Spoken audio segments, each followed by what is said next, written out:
Esa pregunta es la más difícil que se le puede hacer a un arquitecto y muchos han tratado de explicarla desde su punto de vista.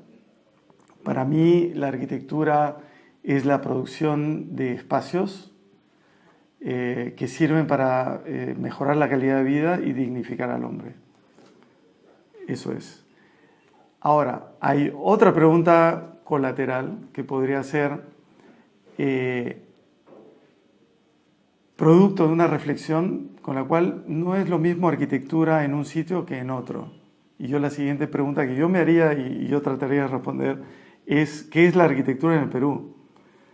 Digamos, o más específicamente, ¿qué es la arquitectura en Lima? ¿No?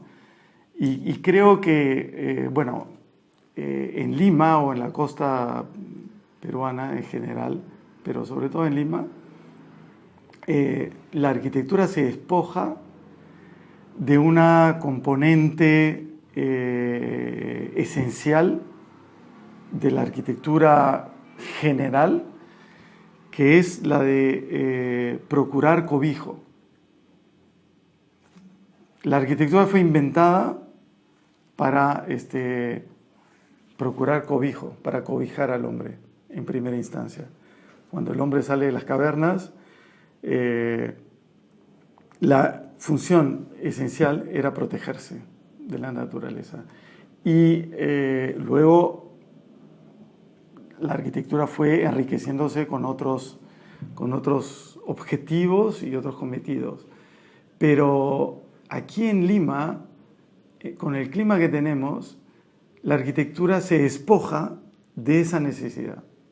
La arquitectura ya no es cobijo. Entonces, ¿cómo pensar qué puede ser la arquitectura sin la necesidad de cobijo? ¿No? ¿Necesitamos arquitectura? ¿No? Sería la primera pregunta, puesto que podemos montar 4 esteras, coserlas entre ellas y ya podemos vivir, ¿no? Y eso lo han demostrado 70% de los limeños en diversos momentos. Yo creo que si la arquitectura se despoja del cobijo, queda igualmente la arquitectura como, por un lado, como lo que ya dije, el espacio para dignificar al hombre, para hacerlo sentir mejor y para que viva mejor. Y por otro, el que permita vivir rodeado de otra gente, es decir, la producción de la intimidad, ¿no? Y la producción de la intimidad en Lima, en el Perú en general, pero en Lima, donde venimos de una tradición muy mezclada, pero predominantemente precolombina y española morisca, porque tampoco cualquier tradición española, sino la española morisca del sur de España, tenemos que la intimidad es prácticamente un valor extremadamente importante, ¿no? Lo vemos en los recintos precolombinos, lo vemos en cualquier arquitectura colonial y republicana hasta que intervino la ciudad jardín, ¿no? Esta noción de ciudad jardín que rompió con las nociones de intimidad y que hizo que Lima se vaya desnaturalizando, puesto que el prototipo arquitectónico que responde a la ciudad jardín va en contra de la idiosincrasia del limeño. Hay muchos arquitectos que influyen en la carrera de uno, contemporáneos, modernos, clásicos e incluso arquitectos de los cuales no sabemos quiénes son, ¿no? Los constructores de Piquillacta, los arquitectos no los conocemos. Me gustaría ser fan de ese arquitecto que diseñó Piquillacta. Pero es, yo creo, importante referirse a los grandes maestros de la arquitectura moderna, puesto que la arquitectura moderna marca un real cambio en la manera de concebir la arquitectura. Y si se consideran los maestros, para mí Le Corbusier es el único que encontró una vía y no contento con ella, la cambió 3 veces, ¿no? Y cada vez que cambió esa vía, que exploraba nuevos horizontes, marcó la arquitectura mundial.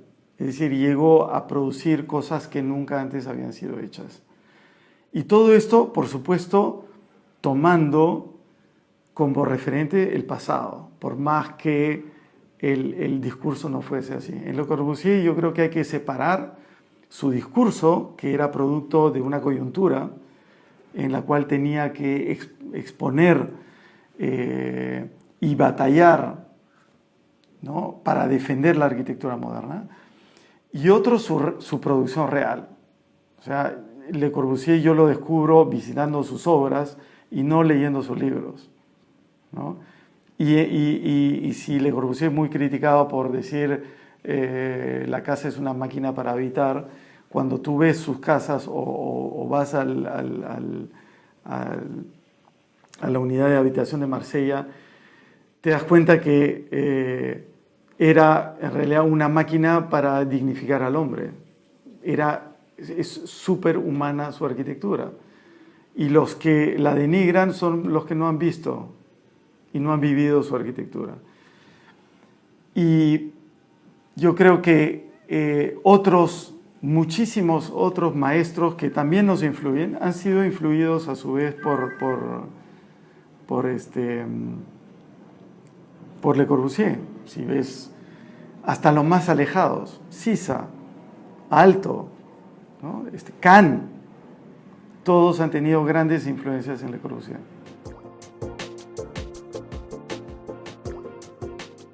Yo no puedo decir que hay una obra mejor que otras, cada una en lo que esta quiere contar. Yo creo que la obra vale por la coherencia entre la idea y la realización, y no tanto porque una obra es mejor que otra. Pero sí podría decir que una de las obras que más me ha impresionado es, por ejemplo, la Facultad de Arquitectura de la Universidad de Sao Paulo, de Vila Nova de Artigas, que es un edificio, es una facultad de arquitectura en donde no hay una sola puerta y en donde desde el centro de la ciudad hasta el taller de diseño no pasas por una sola barrera. Es el ejemplo más impresionante de generosidad en la arquitectura y justamente de desprendimiento. Y ahí no se roban las laptops, por si acaso, ¿no? Las puertas son psicológicas. Si yo me encierro es porque tengo algo de valor. Si yo abro es que comparto. Y si comparto, no roban. Eso ya lo entendieron los colombianos. Nosotros todavía estamos años detrás. Entonces, yo creo que ese es un gran edificio que invitaría a todos a ir a conocer. Y luego, bueno, quedan, digamos, me gustaría pensar en un edificio premoderno, ¿no? Y bajo el riesgo de hacer molestar a los arqueólogos, yo escogería Puruchuco, ¿no? Muy criticado en su restauración. Se le ha achacado el hecho de que los arquitectos que participaron en ella inventaron. Y lo único que puedo decir es que desde el punto de vista del arquitecto, no me importaría mucho que hayan inventado, pero han hecho el mejor edificio del Perú, ¿no? Y no sé si han inventado, puesto que en su obra nunca han hecho algo mejor que Puruchuco. Entonces, yo creo que despojándose de la materialidad que tenemos en las ruinas incas, despojándose de el lugar, que los incas eran unos genios implantándose en el lugar, Puruchuco queda como pura arquitectura, puro espacio, puro recorrido. Y yo me quedaría con él.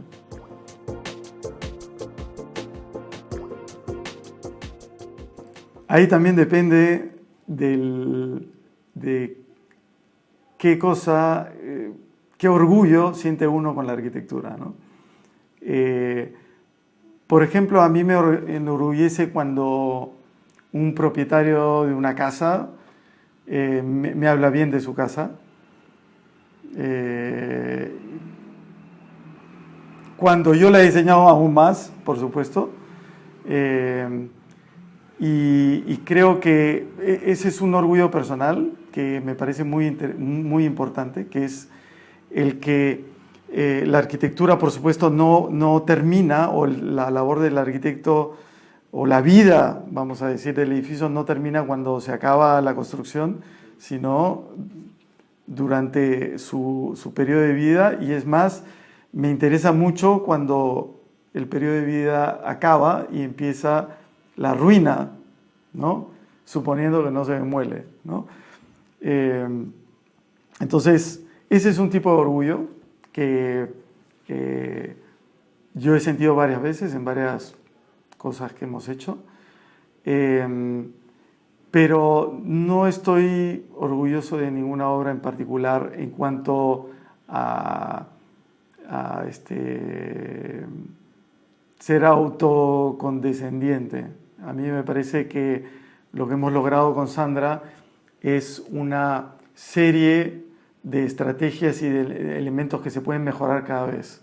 De eso estoy orgulloso, de tener un bagaje de intenciones que puedo usar cuando son pertinentes y que siempre se pueden mejorar. Y para mí, por supuesto, esto no soy el primero en decirlo, pero para mí el mejor proyecto debería ser el siguiente, el que todavía no he hecho, ¿no? Y si tengo terror a algo, es de pensar que ya hice mi mejor edificio, ¿no? Mi mejor edificio todavía no lo he hecho. Y espero nunca llegar a hacerlo.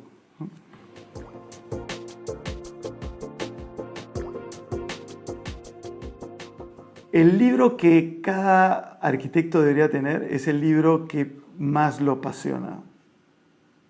Punto.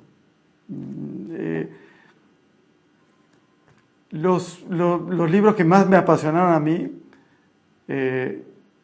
puesto que yo creo que cada uno tiene que descubrir su libro que todos los arquitectos deberían tener. Para mí, mi libro que todos los arquitectos que deberían tener, que son varios en distintas épocas de mi formación. El primero no fue hacia una arquitectura, sino el modulor. Luego, en mi periodo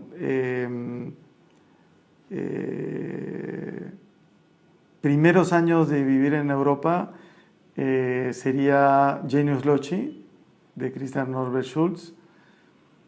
Y más recientemente, yo diría, inquietudes proyectuales y estrategias de Rafael Moneo, que no se llama así, pero se parece ese nombre, en donde Rafael Moneo hace unos comentarios no como crítico de arquitectura, sino como arquitecto sobre colegas suyos.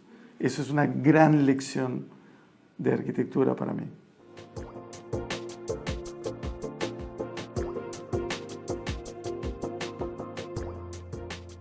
con respecto a la influencia, yo diría sobre todo de la etapa formativa, ¿no? Nosotros hemos sido, bueno, yo he sido formada en la Ricardo Palma y hemos terminado el grado de arquitecto, se ha sacado tesis de bachiller, de título acá en el Perú.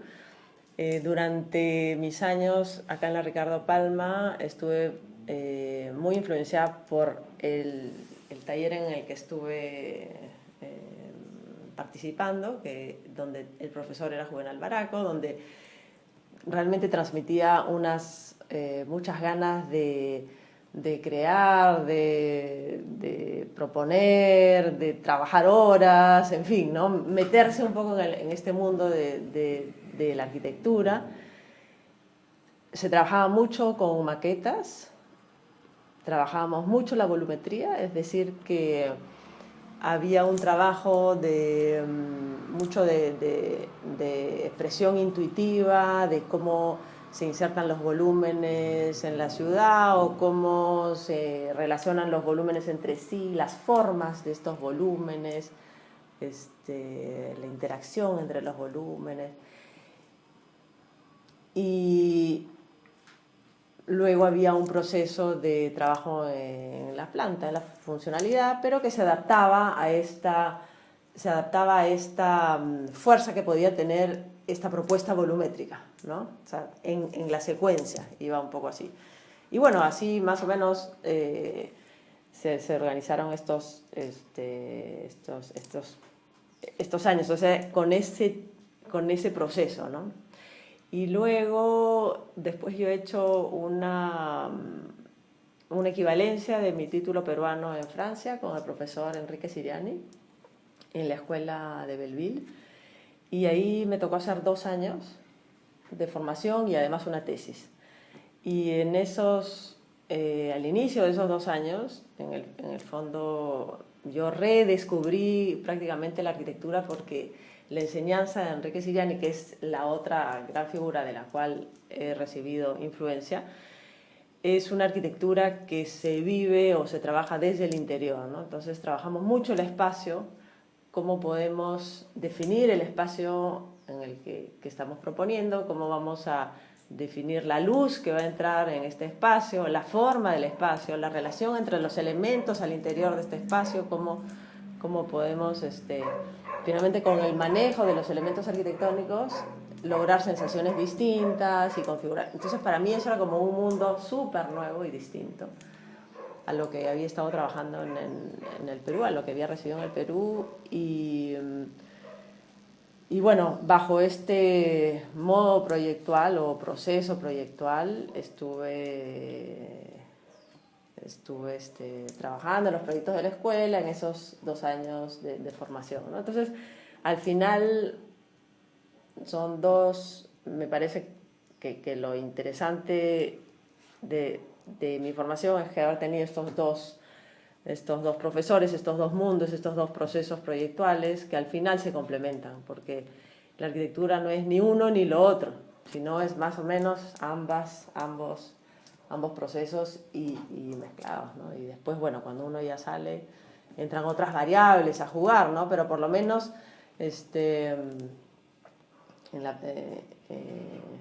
sí me parece que fue importante recibir estas 2 visiones. Y después, cuando he empezado a enseñar, sí me ha parecido importante aportar con este proceso proyectual a partir del espacio, de la espacialidad, de la interioridad, que recibí en Francia. Y eso es un poquito lo que trato de impartir a los alumnos que están en grados, o sea, en segundo nivel, es el segundo ciclo al que yo enseño. Y entonces empezamos por la definición de los elementos arquitectónicos y cosas así, elementos, o sea, definiéndolos y después cómo se pueden relacionar y cómo pueden constituir espacios y hacemos varios ejercicios. Yo he tenido también otro maestro que ha sido mi padre, que era también arquitecto. Bueno, el padre de Sana también es arquitecto, pero mi padre me inculcó el amor al arte y la arquitectura precolombinos. Y con él viajé, bueno, Sandra también, hemos tenido también similares recorridos, visitamos todo el Perú, nosotros viajamos dentro del Perú muchísimo. Y él fue el que, a pesar de que él no quería y yo tampoco, me llevó a estudiar arquitectura. Juvenal, para mí, no me enseñó arquitectura. Me enseñó a ser arquitecto. Es decir, me inculcó ese bicho, ese virus que tenemos los arquitectos, por lo cual no podemos dejar de pensar en arquitectura. Y estamos condenados a ello. Él creo que contamina así a todos sus alumnos y no hay cura para ello. Y Siriani para mí yo no fui alumno de Siriani, pero yo trabajé en su oficina durante 5 años y con él aprendí a hacer arquitectura.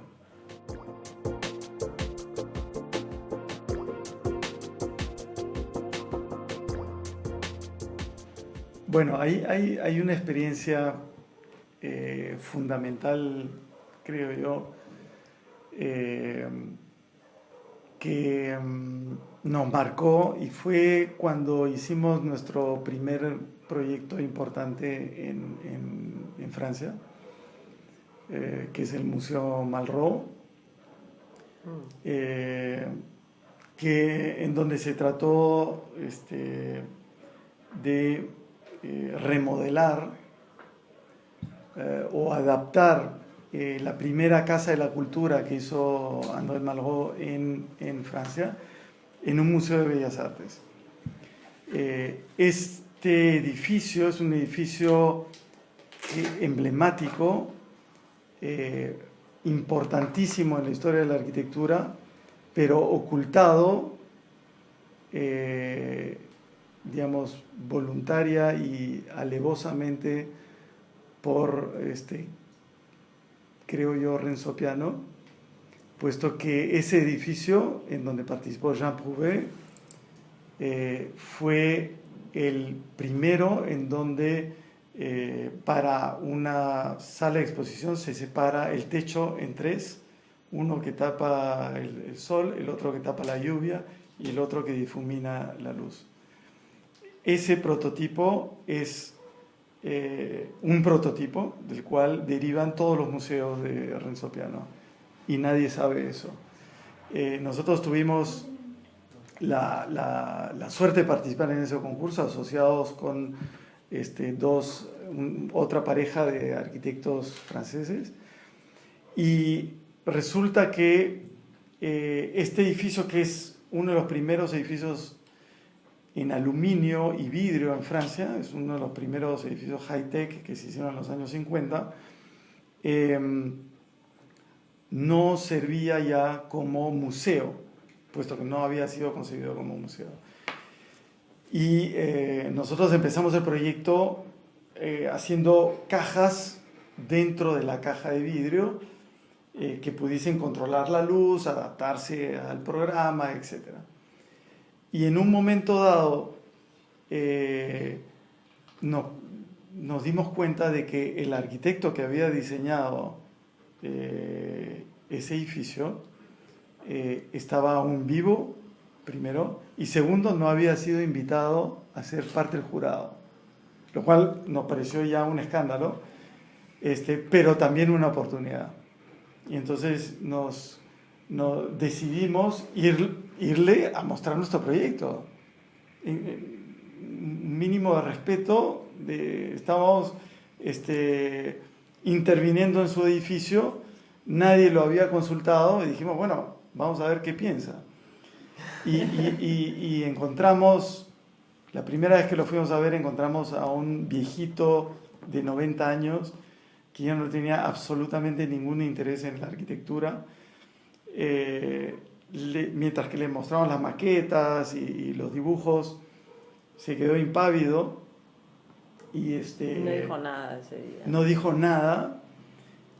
Y bueno, nos fuimos un poco desilusionados. Digamos, bueno, ya está... Ya cumplimos. Sí, ya cumplimos y está, bueno... Seguimos con lo que estamos haciendo. Sí, hasta que al día siguiente nos llama y nos dice, no pude dormir toda la noche.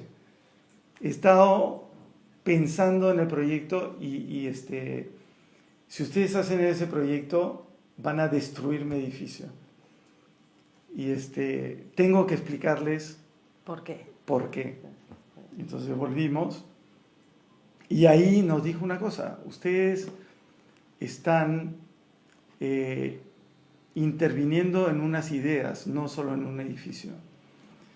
Y estas ideas son la fluidez espacial, la luz difusa y el plan libre. Y ustedes no pueden hacer cajas dentro de la caja porque van a matar mis ideas. Ustedes lo que tienen que hacer es llevar más allá de lo que pude yo esas ideas con la técnica de las cuales disponen hoy día. Y la gran lección fue que nos dijimos que finalmente la arquitectura es una cuestión de escucha en este caso de las ideas a través del arquitecto, pero generalizando es la escucha del lugar, la escucha del programa, la escucha del que va a usar eso, del que va a vivir ahí. Y entonces súbitamente se nos como iluminó el panorama. Nos dimos cuenta de que la arquitectura no es para imponer ideas, es para proponer o revelar lo que ya existe o mejorar lo que ya existe. Esa fue una gran lección que hemos seguido en toda nuestra carrera. Y nos lo dijo directamente, ¿no? O sea, no se trata de que ustedes hagan su arquitectura, o sea, para ustedes, o sea, las cajas para ustedes, para demostrar qué bien hacen las cajas ustedes, claro, o lo que quieren ustedes. No, se trata de trabajar para el edificio. La arquitectura no es una cuestión de egos. De ego, de yo impongo, ahí te pongo las cajas. Y mira qué bueno soy haciendo arquitectura. Y soy súper. Eso no es. Y eso creo que sí nos ha servido, como ahí se nos quedó, porque además era uno de los, ¿no?, el primer proyecto. Y uno aprende, pues, y después ya uno sabe que tiene que trabajar con humildad, con cierto respeto, o sea, con bastante respeto, con bastante escucha, y cada proyecto es distinto, o sea, cada proyecto hay que volver a escuchar, volver a sentirse humilde, volver a ser sensible a lo que nos rodea, porque cada caso es distinto, ¿no? O sea, tampoco no hay receta.